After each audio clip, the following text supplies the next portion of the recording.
I think sometimes what people wonder about too is, what if the kid just doesn't like it? Like he's tried it 5 or 6 times and he truly doesn't like the food. That's okay, but you still want to continue to present it, especially if the family tends to eat that food a lot.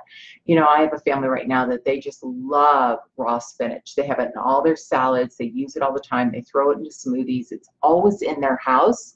Well, I still want that child to have consistent exposure. It doesn't have to be every day to raw spinach.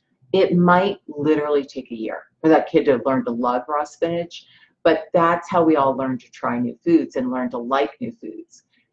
For sure, there's going to be a small handful of foods that some people just can't tolerate. My youngest daughter, who was my pretty picky eater, still can't eat cilantro.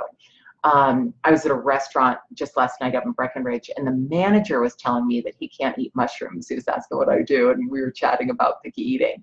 Yet he's exposed to mushrooms all the time.